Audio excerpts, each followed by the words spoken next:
एकमात्र स्टेट हम रहे होंगे जिन्होंने उस दिन भारत की भाषा के लिए भी कह दिया था कि हाँ हम हिंदी पढ़ लेंगे।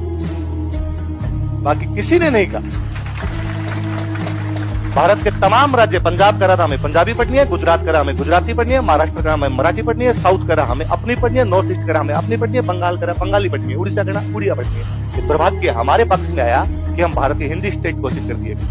नई शिक्षा नीति आई और नई शिक्षा नीति के अंदर कहा गया कि भारत के तमाम बच्चे 5वीं तक अपनी मातृभाषा के अंदर पढ़ेंगे। मुझे बड़ा रोना आ रहा था कि उसमें मातृभाषा के नाम पर हमारी मातृभाषा हिंदी लिखी हुई है। हमारी नहीं है।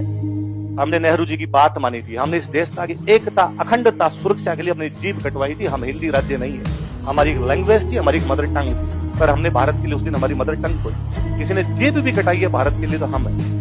मुझे आज बड़ा प्राउड फील होता है कि मैं इधर चूरू का रहने वाला हूँ। मैं चूरू सीकर झुंझुनू के जिस किसी गांव से गुजरता हूँ, 99 के युद्ध में एकमात्र कोई ऐसा कोई गांव नहीं होगा जहां का शहीद नहीं। पूरा झुंझुनू और सीकर भरा पड़ा है। मैं कभी जोधपुर के शेरगढ़ की तरफ निकल जाता हूँ, गांव के अंदर शहीद होंगे। और ये तमाम राजस्थान की स्थिति है। हम आज भी, हमारा सिंगल आदमी कभी नहीं कहता कि हमें भारत से लगा।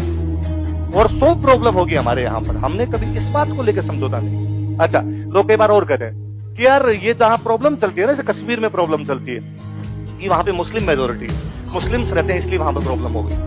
या पंजाब के अंदर चलती है तो वहां पे सिख मेजोरिटी है, थोड़े अलग धर्म के लोग रहते हैं इसलिए प्रॉब्लम हो गई। मैं कहता हूँ हमारे 4 जिले इस बाउंड्री के ऊपर आते हैं बड़े तौर पे। गंगानगर आता है, बीकानेर आता है, बाड़मेर आता है, जैसलमेर आता है। पूरी बाउंड्री मुसलमानों और सिखों से भरी पड़ी है, तो भी नहीं। पूरी बाउंड्री पर हमारे मुस्लिम और सिख है, पर हमारे वालों तो ये भी नहीं कहा। इसका मतलब तुम्हारे लॉजिक भेद भौंतरे हैं, तुम्हारे लॉजिक बहुत ही अजीब से है। तुम उन लॉजिक को देना भी नहीं चाहते कि तुम्हारी समस्या क्या है। नहीं तो तुम समस्याओं की जड़ों में जाना चाहते। यदि वो समस्या जो तुम गिनाते हो वो फिर हमारे राजस्थान में भी, पर हमारा कोई भी आदमी इस प्रकार की बातें नहीं कर रहा है। तो आज के बाद